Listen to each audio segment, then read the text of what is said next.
మన జిల్లాలో ఈ సంవత్సరం 5,68,000 ఎకరాల పత్తి రైతులందరూ కూడా సాగు చేయడం జరిగింది. ఇది రాష్ట్రంలోనే అత్యధిక విస్తీర్ణం. సుమారుగా 3,00,000 మంది రైతులు జిల్లాలో ఈ పంట సాగు చేసినట్టుగా వ్యక్తిగత రైతు వివరాలు కూడా క్రాప్ బుకింగ్ పోర్టల్లో నమోదు చేయడం జరిగింది.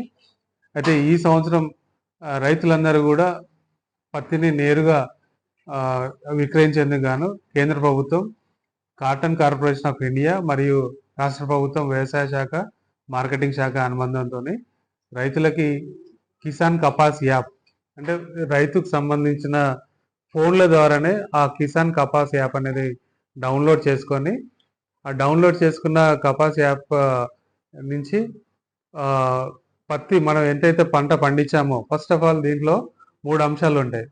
ఫార్మర్ రైతు యొక్క వివరాలు రిజిస్ట్రేషన్, తర్వాత స్లాట్ బుకింగ్, మూడవది విక్రయించే మిల్లు దగ్గర. మొదటి అంశం ఫార్మర్ రిజిస్ట్రేషన్ అనేది రాష్ట్ర ప్రభుత్వం వ్యవసాయ శాఖకు సంబంధించినటువంటి క్రాప్ బుకింగ్ పోర్టల్ని అనుసంధానం చేయడం జరిగింది. కాబట్టి ప్రతి ఒక్క రైతు వివరాలు ఆల్రెడీ కపాస్ పోర్టల్లో కపాస్ యాప్లో ఆల్రెడీ నమోదు కనబడతాయి ఆన్లైన్లో. నెక్స్ట్ అంశం వచ్చేసి ఆ రిజిస్ట్రేషన్ సందర్భంలో క్రాప్ బుకింగ్ పోర్టల్లో ప్రధానంగా ఫోన్ నెంబర్ అనేది వ్యక్తిగత రైతుదై ఉండాలి.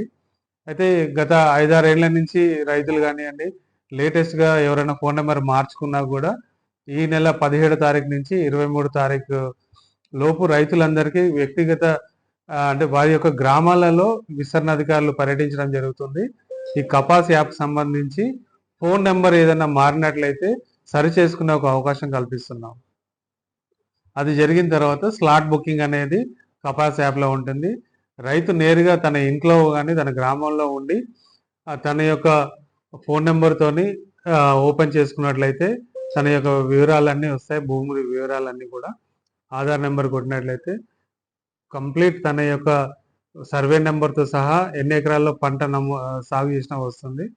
దానికి సంబంధించి మనము ఎంత దిగుబడి వస్తుంది అనేది కూడా అలా మనం ఎంటర్ చేసినట్లయితే మనకు వ్యక్తిగతంగా మన రైతుకు సంబంధించిన పరిధిలో ఉన్నటువంటి గవర్నమెంట్ నోటిఫైడ్ జిన్నింగ్ మిల్స్ రావడం జరుగుతుంది. మొత్తం 2, 3 లేకపోతే 4 జిన్నింగ్ మిల్స్ మనకి కనబడతాయి. తనకి రైతుకి ఇష్టమైన ఒక జిన్నింగ్ మిల్ని ఎంపిక చేసుకొని దాని ఆప్షన్లో క్లిక్ చేసినట్లయితే మళ్ళీ వెంటనే ఈ రోజు నుంచి ఒక వారం రోజులు 7 రోజుల వ్యవధిలో రైతు ఎక్కడ అమ్ముకోవాలా ఏ తేదీ అనేది కూడా నిర్ధారించుకోవచ్చు.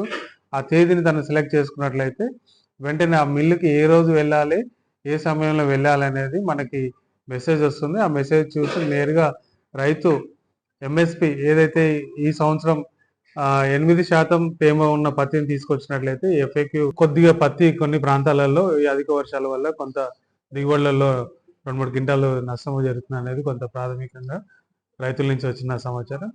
అన్నింటిని దృష్టిలో పెట్టుకొని కేంద్ర రాష్ట్ర ప్రభుత్వం కాటన్ కార్పొరేషన్ ఆఫ్ ఇండియా ద్వారా పత్తి కొనుగోలు చేసేందుకు కనీస మద్దతు ధర ప్రకటించడం జరిగింది. 8% తేమ ఉన్న పత్తి, నాణ్యమైన పత్తి తీసుకొచ్చినట్లయితే రైతులందరికీ కూడా 8,110 రూపాయలు ఒక క్వింటాకి కనీస మద్దతు ధర ప్రకటించడం జరిగింది. దీనికి సంబంధించి ఈ సంవత్సరం మన జిల్లాలో 23 జిన్నింగ్ మిల్స్ని గౌరవ కలెక్టర్ గారు నోటిఫై చేయడం జరిగింది. ఇవన్నీ కూడా 23వ తారీఖు నుంచి జిల్లాలో ప్రారంభమవుతాయి. రైతులందరూ కూడా ప్రధానంగా గతంలో పోల్చుకున్నట్లయితే ఈ సంవత్సరం భారతదేశం మొత్తం కూడా పత్తి పండించిన రైతులందరూ కూడా కిసాన్ కపాస్ యాప్ ద్వారా విక్రయాలు చేసుకోవాల్సిందిగా కేంద్ర రాష్ట్ర ప్రభుత్వాలు తెలియజేయడం జరిగింది. దానికి గాను ఈ రోజు నుంచి 23 తారీఖు వరకు ప్రతి గ్రామ పంచాయతీలోని పత్తి పండించే రైతుల వివరాలు ఏదైతే వ్యవసాయ విస్తరణ అధికారులు నమోదు చేయడం జరిగిందో వారి యొక్క వివరాలు మళ్ళొకసారి గ్రామాలలో రైతులను కలిసి ఫోన్ నెంబర్, ప్రధానంగా ఫోన్ నెంబర్ అనేది ఫోన్ నెంబర్ ద్వారానే ఓటీపీ వస్తుంది. ఈ కపాస్ యాప్లో ఫోన్ నెంబర్ కరెక్ట్ ఉందా లేదా ఆ రైతు యొక్క వ్యక్తిగత మా క్రాప్ బుకింగ్ పోర్టల్లో కరెక్ట్ ఉంటే ఓకే, ఏదైనా సరి చేసుకునే అవకాశం కూడా ఏఈఓ దగ్గర కల్పించడం జరిగింది. కావున పత్తి పండించిన రైతులందరూ మన జిల్లాలోని వ్యవసాయ విస్తరణ అధికారులని కలిసి వారి యొక్క పంట నమోదు జరిగిన క్రమంలో కరెక్ట్ ఫోన్ నెంబర్ ఉందా లేదా అనేది ఒకసారి సరి చూసుకోవాలని విజ్ఞప్తి చేస్తున్నాం. వ్యవసాయ అధికారులు పూర్తిగా గ్రామాలలో తిరిగి ఈ కార్యక్రమం చేయడం జరుగుతుంది. కిసాన్ కపాస్ యాప్ అనేది చాలా సులభమైన రైతు నేరుగా ఇంట్లో కూర్చొని తనకున్న విస్తీర్ణంలో ఎంత పంట దిగుబడి వస్తుందనేది నమోదు చేసుకొని చుట్టుపక్కల ఉన్నటువంటి 4-5 జిన్నింగ్ మిల్లు ప్రతి గ్రామానికి లేదా మండలానికి లింక్ అయి ఉన్నాయి. రైతు ఎంపిక చేసుకున్న ఒక వారం రోజులు వ్యవధి ఉంటుంది. ఈరోజు మనం ఓపెన్ చేసినట్లయితే ఒక వారం రోజులు వరకు కూడా మనం ఏ డేట్లో కావాలంటే ఆ డేట్లో మనం బుక్ చేసుకొని పలానా టైంలో నేరుగా మనకు మెసేజ్ వస్తుంది. ముఖ్యంగా ఓటీపీ బేస్డ్ ఇది కాబట్టి ఫోన్ నెంబర్ సరి చేసుకోవాల్సిందిగా విజ్ఞప్తి చేస్తున్నాం. సో అదేవిధంగా ఆల్రెడీ వరి మన జిల్లాలో హార్వెస్టింగ్ స్టార్ట్ అయింది.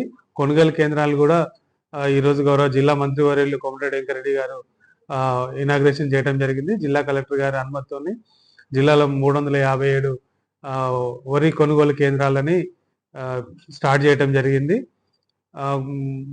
దాంట్లో ప్రధానంగా గతంలో చూసుకున్నట్లయితే రాష్ట్ర ప్రభుత్వం గౌరవ ముఖ్యమంత్రి గారు సన్న వడ్లు సాగు చేసిన రైతులకి ప్రోత్సాహంగా ఒక కింటాకి 500 రూపాయలు బోనస్ ఇవ్వడం జరుగుతుంది.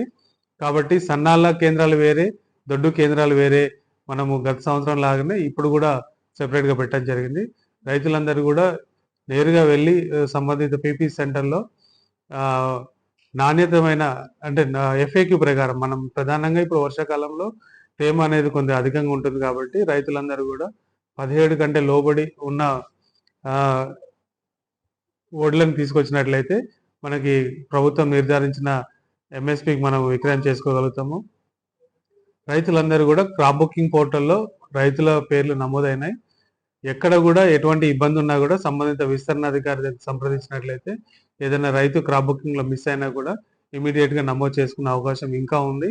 కాబట్టి రైతులందరూ కూడా వారి యొక్క విస్తరణ అధికారిని సంప్రదించి క్రాప్ బుకింగ్ నమోదైందా లేదా అనేది ఒకసారి చూసుకోవాల్సిందిగా విజ్ఞప్తి చేస్తుంది. 8,110 రూపాయలు ఎంఎస్పి కేంద్ర ప్రభుత్వం ఇస్తుంది కాబట్టి నేరుగా ఆ రోజు వెళ్ళి నాణ్యమైన పత్తిని తీసుకెళ్ళి సులభంగా ఆ యొక్క జిన్నింగ్ మిల్లో తన యొక్క ఎంత క్వాంటిటీ ఉందో అన్ని క్వింటాల పత్తిని కనీస మద్దతు ధరకి విక్రయించడం కానీ ఈ కిసాన్ కపాస్ యాప్ అనేది చాలా మంచి యాప్ కావున రైతులందరూ కూడా ఈ యాప్ని ఉపయోగించుకోవాలి.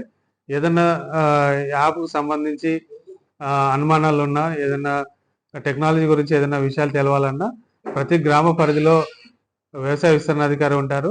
రైతు వేదికలో ఎప్పుడూ వ్యవసాయ విస్తరణాధికారి ఉంటారు. మండల స్థాయిలో వ్యవసాయ అధికారి, అదేవిధంగా ప్రతి జిన్నింగ్ మిల్ దగ్గర కూడా కొంత డేటా ఎంట్రీ ఆపరేటర్స్ కూడా ఉంటారు. ఇవన్నీ కూడా అందరి యొక్క మార్కెటింగ్ అధికారులు ఉంటారు, మార్కెట్ సెక్రటరీస్ అందరూ కూడా. సో అందరిని సంప్రదించి రైతులందరూ కూడా సులభంగా పత్తిని విక్రయించుకోవాలని చెప్పేసి విజ్ఞప్తి చేస్తున్నారు. తెలుగులో న్యూస్ కి ఫాస్టెస్ట్ యాప్ ఇప్పుడు టోటల్లీ న్యూ అవతార్లో జస్ట్ 5 సెకండ్స్ లో కంప్లీట్ న్యూస్.